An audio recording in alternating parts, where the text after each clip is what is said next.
রে বেলাল, এটা কেমন জুলুম, কতদিন হলো তোমার কণ্ঠের আজান শুনি না। বেলাল রে, তোর কি মন চায় না আমি নবীর জিয়ারতে আসতে? বেলাল আয়, আমি নবীর জিয়ারতে আয় রে বেলাল আয়, কতদিন হলো তোমার কণ্ঠের আজান শুনি না। স্বপ্ন যখন নবীজি দেখাইছে, এ মুসলমান, হযরত বেলাল সুদূর সিরিয়ার দামেস্ক থেকে পাগলের মতো দৌড়াইলেন, পাগলের মতো ছুটে আসলেন। যখন মদিনাতে আসলেন তখন তাহাজ্জুদের সময় চলতেছিল। তাহাজ্জুদের সময় চলার সময় হযরত বেলাল রাদিয়াল্লাহু আনহু কাঠের জালি দিয়ে তখন রওজা শরীফ ঘিরে রাখা ছিল। ওই জালির পাশে বসে বসে জালির সঙ্গে মাথা ঠেকাইয়া নবীর পাগল বসে বসে গুনগুন গুনগুন করে কাঁদে আর বলে, হুজুর আপনি আসতে বলেছিলেন, গোলাম এসে হাজির হয়েছে।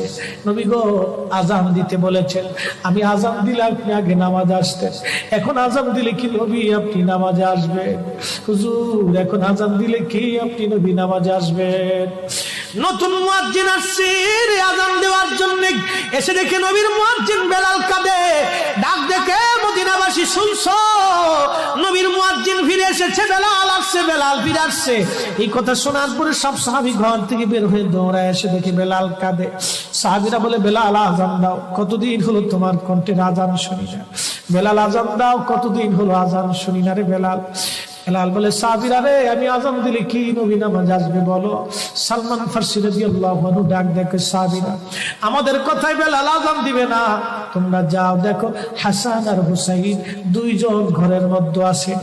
ইমাম হাসান হুসাইন রাদিয়াল্লাহু আনহুমা যদি বলে তাহলে বেলাল অবশ্যই আজান দিবে। সালমান ফারসির পরামর্শে সাহাবীরা দৌড়ায় গেলেন। বর্তমান 7 নম্বর গেট বাবু সালাম বরাবর একটা মসজিদ আছে, মসজিদে আলী। এটাই ছিল হযরত ফাতেমা রাদিয়াল্লাহু আনহার বাড়ি। এই বাড়িতে দৌড়াই যাওয়ার পরে ইমাম হাসান হুসাইন রাদিয়াল্লাহু আনহুমা দুইজনকে নিয়ে আসা হলো। দুইজনকে নিয়ে আসার পরে হযরত ইমাম হাসানকে দেখতে আমার নবীর মতো দেখা যাইতো, চেহারাটা রাসূল করিমের চেহারার মতো ছিল। নাতি দৌহিত্র নানার চেহারা পেয়েছিলেন, ইমাম হুসাইন ও নানার সুরত পেয়েছিলেন। দুই ভাই নানার সুরত পেয়েছিলেন।